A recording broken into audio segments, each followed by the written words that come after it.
So here we are at practical tip number 6, which is consolidate your debts. This is a really good idea in a lot of cases, and I'll explain to you why.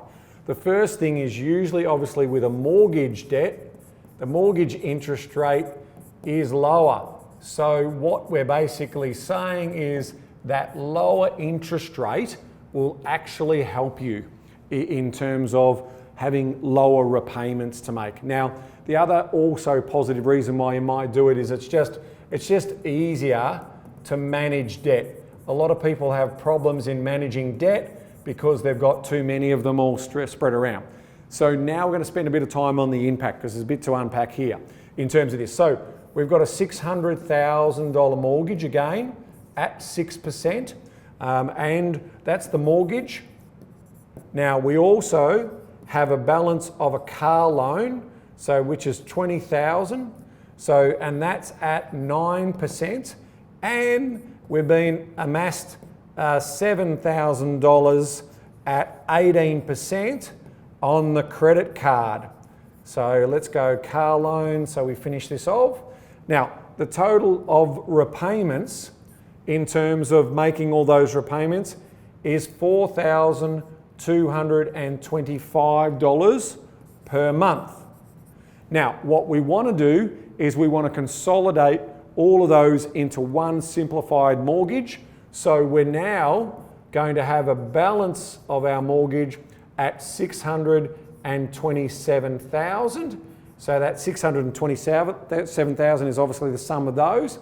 Now, of course, we get at the 6% interest rate, which means now that our new repayments are going to be $3,760 per month.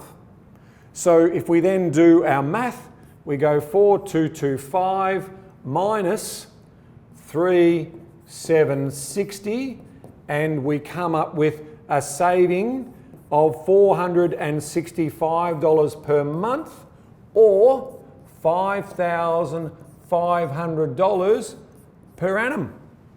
So there you have it. I mean, debt consolidation is a really good idea, subject to a couple of things. Discipline.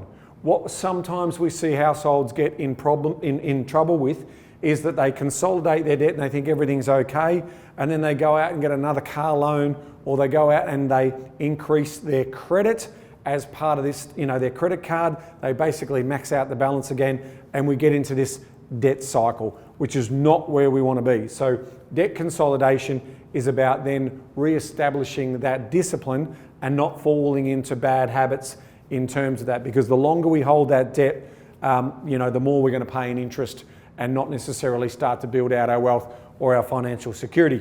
So this one, again, really in the best interest, in the wheelhouse of a mortgage broker. So I would be coming back here and saying, okay, in terms of being able to do this, I want to speak to my mortgage broker and I want to basically give them an overall summary of that. Now, in the next bonus video, when I wrap all this up, I'm going to explain to you a couple of other bonus tips in terms of what you can do around setting up your family budget. But this wraps up debt consolidation.